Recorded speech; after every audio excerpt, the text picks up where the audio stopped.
not speak from notes, but there's a couple of things I want to say that are a little more emotional, so I'm going to read them as I wrote them. C.S. Lewis said, "A friend is someone who knows the song in your heart and can sing it back to you when you've forgotten the words." Whoa. My best friend, my life mate, who sings that song when I forget the words, is my wife, Karen.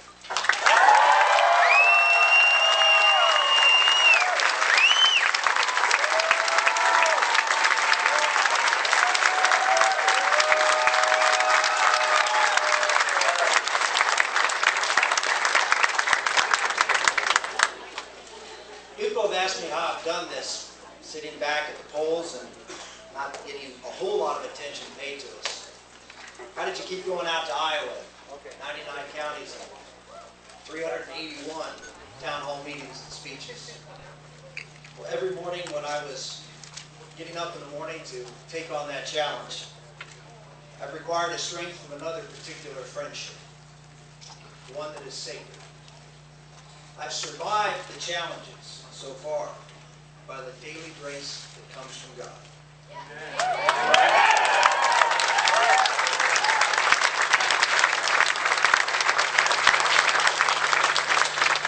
For giving me His grace every day, for loving me, warts and all, I offer a public thanks to God.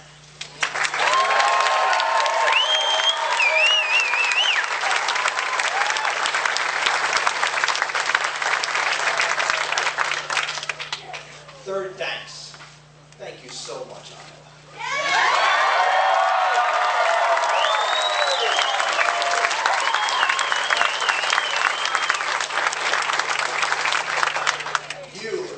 You, by standing up and not compromising, by standing up and being bold and leading with that burden and responsibility you have to be first. You have taken the first step of taking back this country.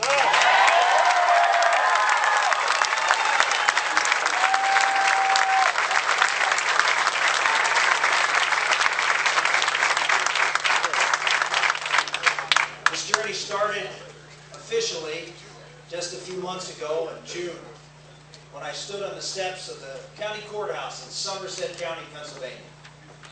I decided to go there, not the typical place someone announces for president. It's not where I was born. It's not where I ever lived.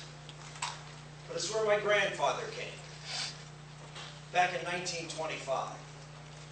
He came by himself, even though he was married with 2 children, one of them being my father. He came after having fought in World War I, because Mussolini had been in power now 3 years, and he had figured out that fascism was something that would crush his spirit and his freedom and give his children something less than he wanted for them. So he made a sacrifice. He left to the coal fields of southwestern Pennsylvania.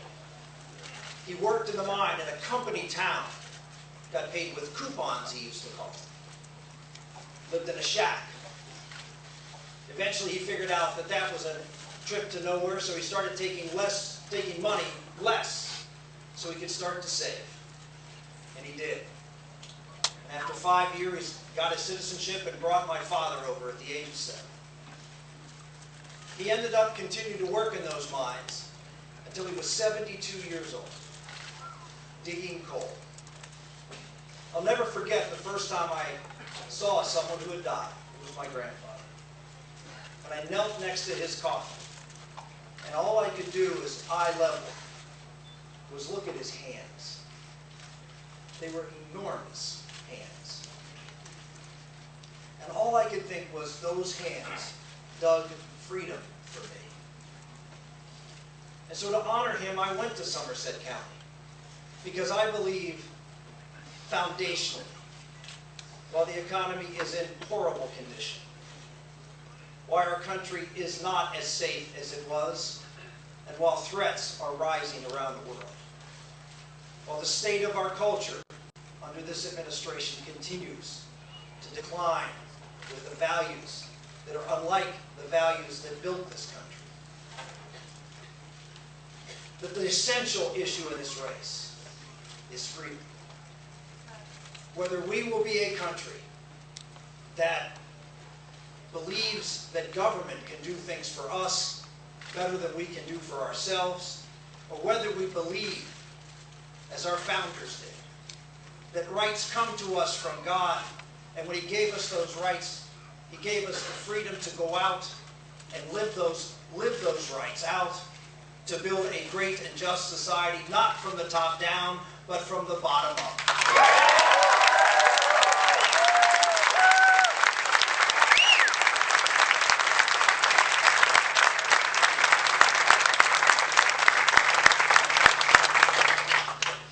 My grandfather taught me basic things that my dad taught me over and over again. Work hard, and work hard. And I think about that today. There's so many men and women right now who would love to work hard, but they don't have the opportunity. And we have two parties who are out talking about how they're going to solve those problems.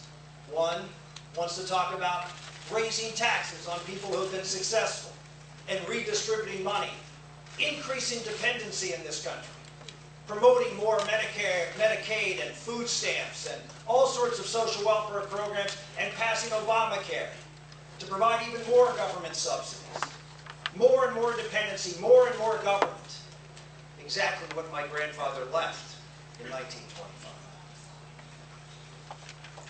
And then there's another vision. There's another vision, the Republican vision, which is let's just cut taxes. Let's just reduce spending and everyone will be fine. I believe in cutting taxes. I believe in balancing budgets. I propose cutting $5 trillion from this budget over the next 5 years. I support a balanced budget amendment that puts a cap at 18% of GDP as a guarantee of freedom for this country. But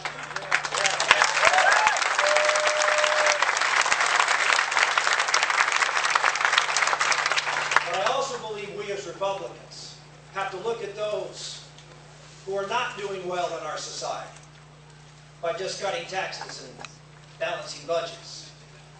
And that's why I put forth a plan that Iowans responded to.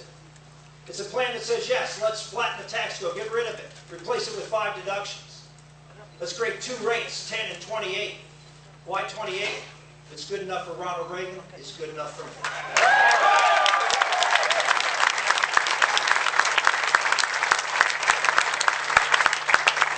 Then I take the corporate tax, cut that in half because it's the highest in the world and we need to be competitive. But when I traveled around Iowa to the small towns, I found a lot of those small towns were just like the small towns that I traveled around in Pennsylvania. They were towns that were centered around manufacturing and processing. Those good jobs that built those towns. And those jobs slowly, whether it's in Hamburg, whether it's in Newton, or any place in between. We found those jobs leaving Iowa. Why? Because our workers didn't want to work? Because our workers weren't competitive? No. It's because government made workers uncompetitive by driving up the cost of doing business here. It's 20% more expensive to do manufacturing jobs in this country than it is in the top 9 trading partners that we have to compete with. And that's why we're losing our jobs. And so when Republican purists say to me, well, why are you treating manufacturing different than retail? I say because Walmart's not moving to China and taking their jobs with them.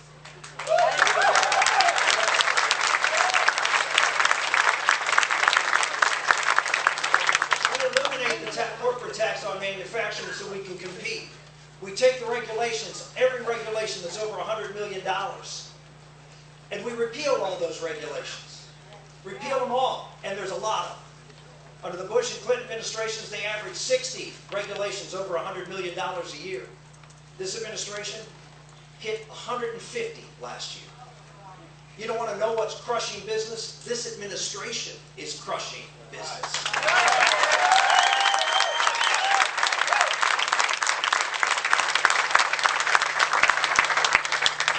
People have asked me, well, why do you think you can win? Because we've been told by so many people that there's another candidate in this race who is running a rather close race with me tonight. That is a better person to choose because he can win. Let me tell you. What wins? What did you say? Oh, Romney can, okay. I just didn't hear you. What wins? What wins in America are bold ideas, sharp contrasts, and a plan that includes everyone. And a plan that includes people from all across the economic spectrum. A plan that says we will work together to get America to work.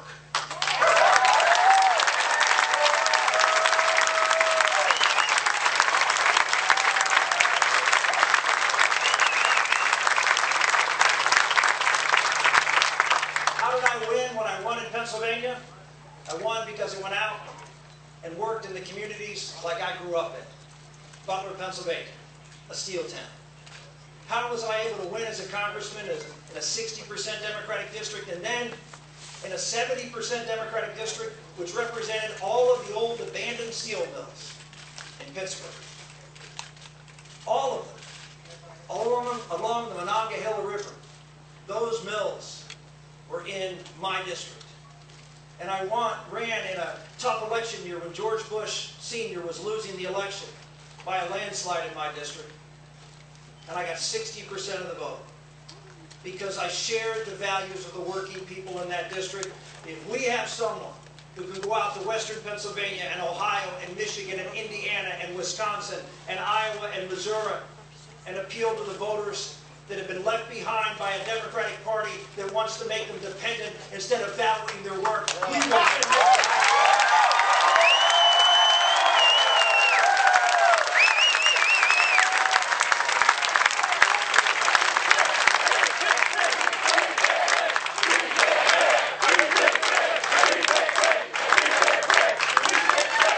Those are the same people that President Obama talked about who cling to their guns and their Bibles.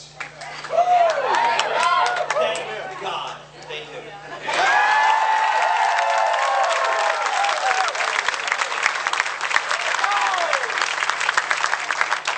They share our values about faith and family.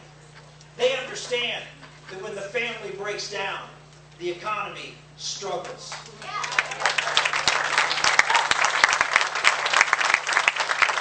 They understand when families aren't there to instill values into their children and into their neighbors as Little League coaches, as good neighbors of fathers and mothers being part of a community, that the neighborhood is not safe and they are not free. These are the basic values that Americans stand for. And those are the values that we need if we're going to go up against Barack Obama and win this election and restore the founding principles of our country to America.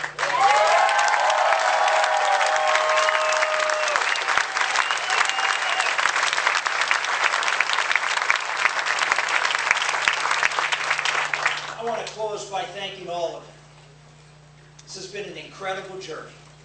99 counties, 381 town hall meetings, 36 pizza ranches.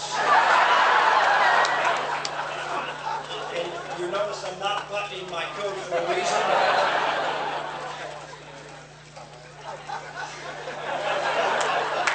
Okay, I love Iowa, but the fare can be a little bit thickening. It's been a great journey. And I just have to say, I always said, you know, the three words that I heard most often when I traveled around this state. Well, that was late. Welcome to Iowa. Welcome to Iowa.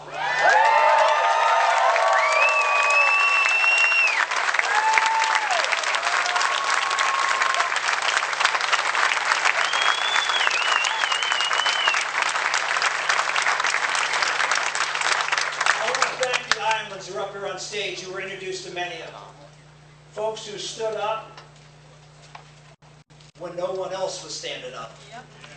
Folks who, when I was sitting at single digits in the polls, believed in the message and the messenger, believed in the cause, and were willing to stand behind us and do what was not popular in the world today. Lead. They led. And to each and every one of you, I want to thank you for leading, for doing what was necessary to promote the cause of liberty. Thank you.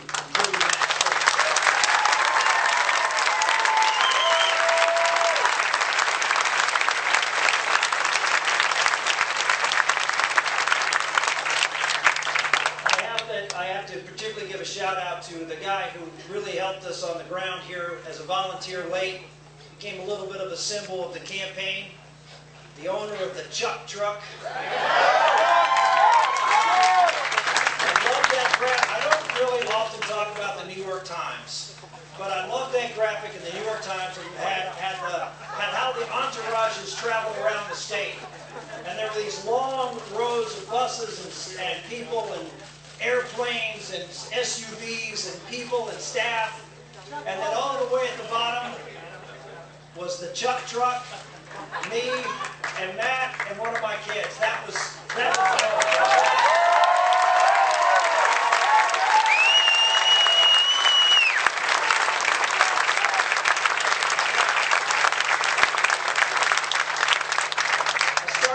I'm going to end with it. You know, I haven't written a whole bunch of books in my life. I've written just one. It's called It Takes a Family. I started my speech talking about my wife. And I'll end it talking about the other Jens in my life. 6 of my kids are up here. Elizabeth, John, Daniel, Sarah Maria, Peter, and Patrick. They have not seen much of their dad over the past several months. Yet they've stood by me every step of the way, encouraged me, and loved me unconditionally. There's another little girl who's not here tonight. She is with a little button. She's our little angel.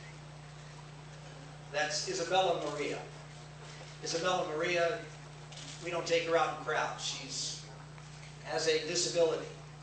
She has a disability that has according to the records, the statistics, has a 1% chance of survival after 1 year.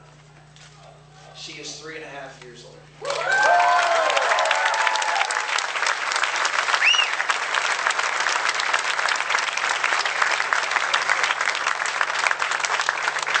So Bella is here with us in spirit and is deeply embedded into my heart. People ask me what motivates me. I say the dignity of every human life.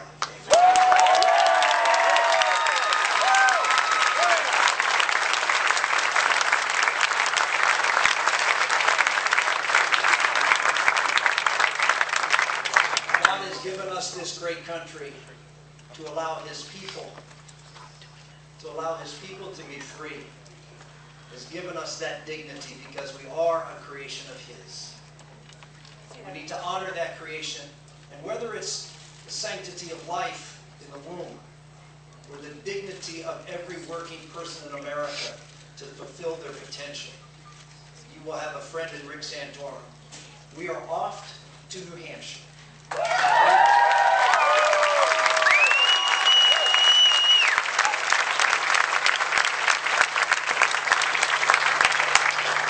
Because the message I shared with you tonight is not an Iowa message or an Iowa and South Carolina message.